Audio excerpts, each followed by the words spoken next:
first thing that I talk about in volume 2 is called chord voicings. And there's going to be a bunch of different images that are going to come up on here where I won't be in front of you and you can just study these out.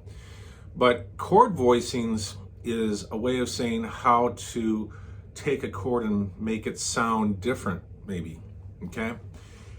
Now I'm going to throw an image up here, and if you look at this image, this is the original C major chord from volume 1. If you remember at the end, we talked about this, and you see we have the positives and the negatives, and that gives us an insight on how these chords are put together.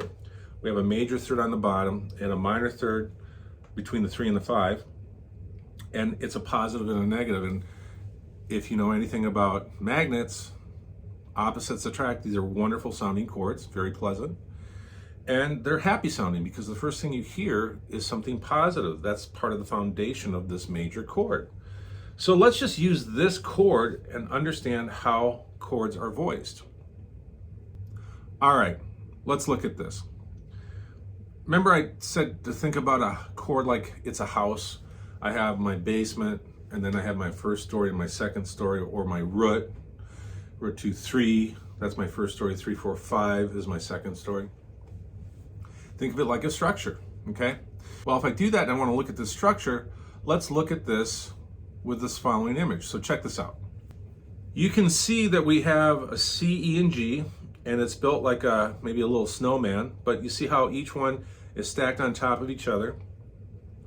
And this is what I would call the very first voicing. Okay, so what is a voicing? Well, think of it like this. I have these 3 notes. I have this C, E, and G, or this root 3 and 5. And how was the very first chord, say, ever produced? Well, the voice is the very first instrument ever to be on earth, right? So if I have 3 people, one person sings the root, or the C, another person sings the 3, or the E, and another person sings the 5, or the G. That produces a voicing. We would call this, as you saw on the slide, root position. That means that the root is in the bottom of the chord. That's a voicing. There's 3 different ways that we can voice this C major chord. The first one is this root position. The second one, looking at the next slide, is a first inversion. And if you look at that, you can see that that E has been taken out of the spot it was in, and it's been placed down below the C and the G. So the E is now the lowest note. Well, that's a first inversion because it's the first note away from the root, or the C, right? That is another way to voice this chord. Does that make sense? If I take something out of where it was and I invert it, I throw it down below the other 2 notes, it's going to cause a new sound. And this is another chord voicing. The final chord voicing, looking at the image attached now, is second inversion. You can see that that G has been taken away from its original spot and thrown down in the bottom below the root and the third, or the C and the E. This doesn't have to be complicated, right? I've got root position, that means that the root's in the bottom. I've got a first inversion, that means my third has been thrown in the bottom because it's the first note away from the root. And then I have a second inversion. That's the second note, or the G, or the 5th, and that's thrown down into the bottom. It doesn't matter what's going on with the notes up top, it's just talking about that inversion, okay? And do these chords have sounds to them? Yeah. A root position, I'm just going to play root position, voicing. This is a C chord like this. Pretty much in tune, a little bit off, but you can hear it. It's got a solid sound to it because the foundation is in the very bottom. Now, if I play a first inversion, the E, and I do this,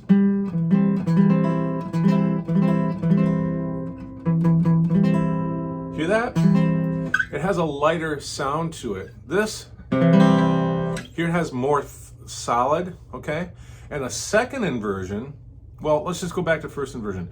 You might hear those types of voicings, say, in ballads, okay? It's a light sound to it, it's not heavy. Doesn't always mean it isn't heavy, it's just how you play it. But a first inversion tends to have a kind of a lilt to it. Second inversion is different. Second inversion, here's a C with a G in the bass. And if you hear that, it sounds a lot darker or warmer than.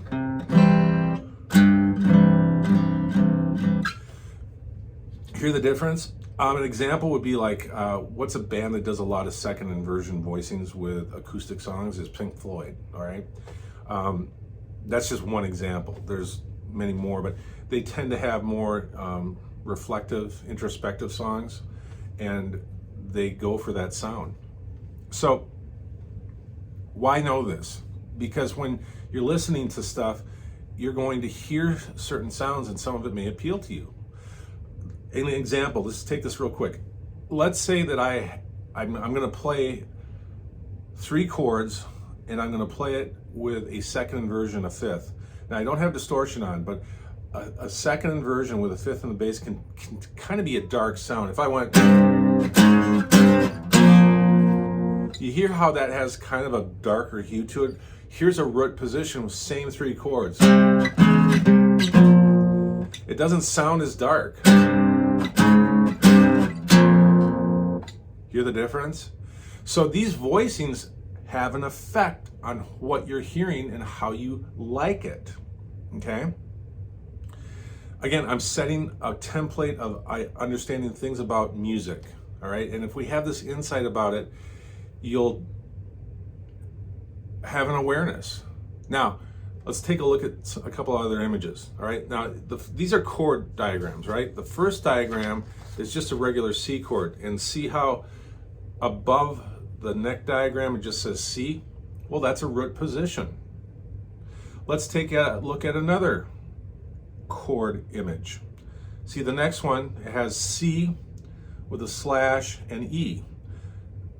People call these slash chords, okay? I want to think of it more like a voicing though. I want to talk about it as a voicing because it's the first inversion. But whenever you see a chord symbol like this, the letter on the left-hand side is the actual chord, and the letter on the right-hand side is the low bass note that they're asking you to play as per this chord shape when you get to it in the song. That's a first inversion, or we could call it C/E. Now let's look at this one more, and that's a C/G. And if you see it, you can see how I've got a G on the low E string at the 3rd fret. And again, the C represents the chord, the G represents the single bass note. Okay, now, as a guitar player, if you see this and you're the only guitar player and you're just doing this on your own, you probably want to try to incorporate that into the sound because it'll affect the way the song sounds. If you're in a band and you see something like this, or you're supposed to play something like this, you may not need to, because your bass player is going to cover those low notes if they know what they're doing. All right? So I'm just throwing that out. A lot of people look at these chords that I've had come through here and they see this C/E or C/G or D/F sharp, and they're like, what is that? It's not that complicated. It's just a chord with a low bass note. And what is that? Those are chord voicings or inversions. Okay? Hope that helps.